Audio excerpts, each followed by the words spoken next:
and managing behaviors in a learning environment.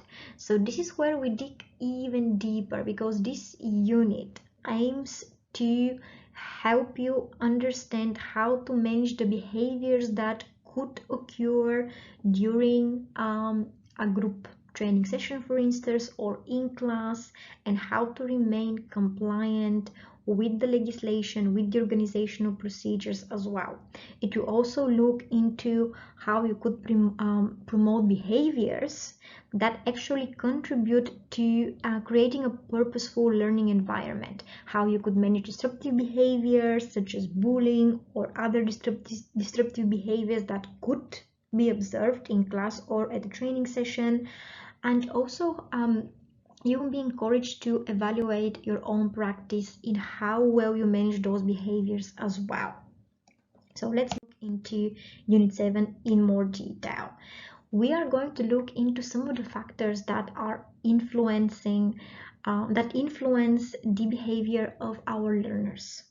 So some of these factors could include medical conditions and disabilities, also psychological factors such as emotional trauma or lack of social skills.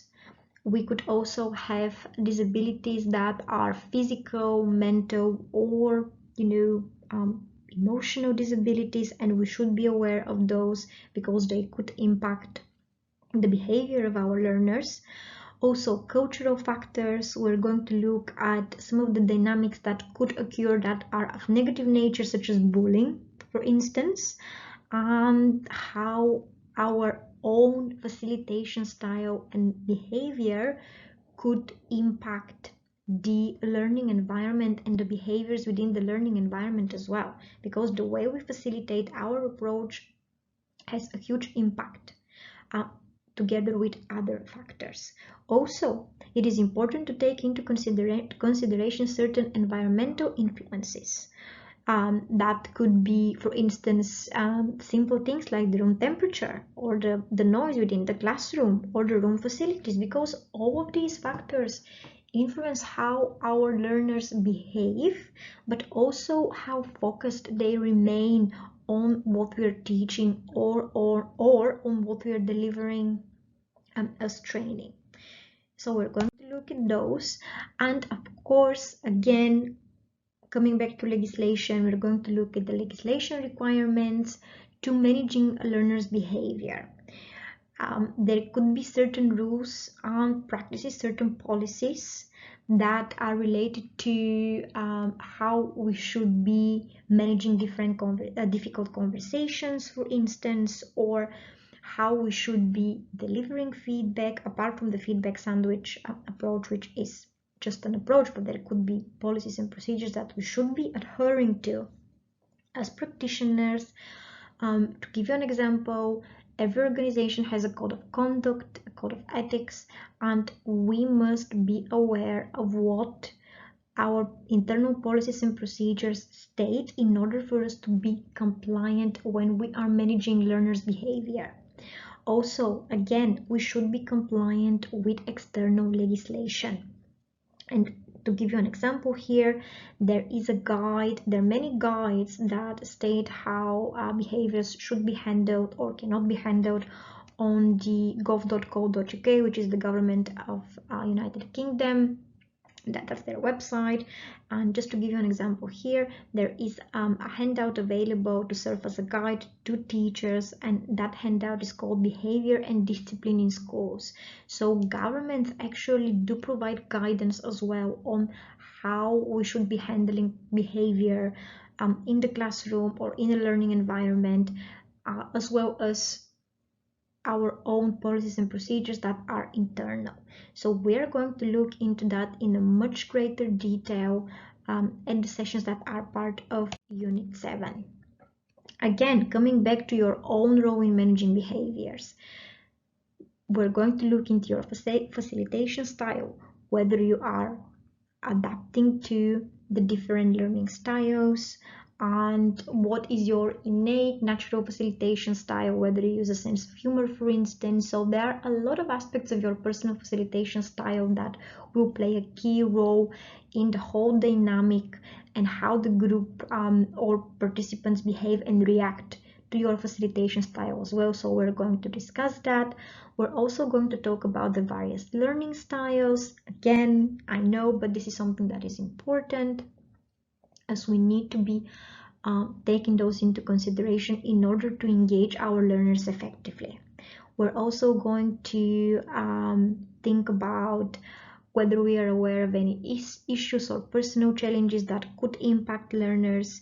To give you an example, and that is kind of a personal example that I could give you, a couple of years ago I was facilitating training in the city of London, and I had one of the participants. We were facilitating training on the topic of disability. It was a training session particularly on the topic of different disabilities and how we could deal with those.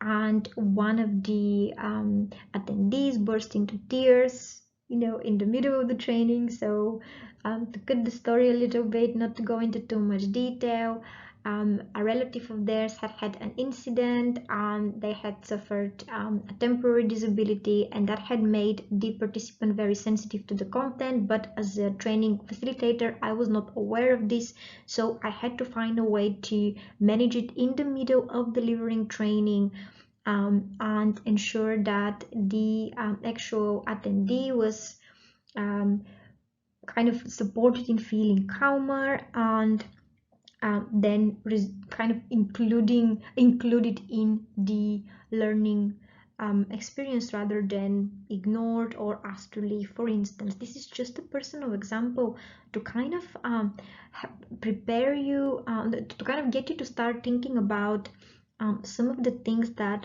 we should be considering when it comes to managing behaviors. But again, we have a whole optional unit on this topic, so if this is of interest to you, or if you would like to further develop your skills in that area, that is a unit you could consider taking. You'll also be encouraged to reflect on your own performance and identifying areas of improvement. But as I already said, every unit mentions your own style of delivery and your own facilitation style, and how you could be thinking of that in order to continue developing and identifying areas of improvement. So again, unit 7, we're going to be talking about that as well. Okay, we're also going to talk about delivering feedback, again facilitating one-to-one meetings. So here we're moving towards the actual methods we could use in order to manage behaviors, especially when we're talking about disruptive behavior. Okay, so not only are we going to be talking about the different factors in your own facilitation style, but the different methods we could be taking in order to successfully manage behaviors that are disruptive, or generally to ensure we create the right learning environment. And by right, I mean an environment that is inclusive and fosters learning. Okay, so now we are moving to the very last optional unit, which is on the topic of action research. So the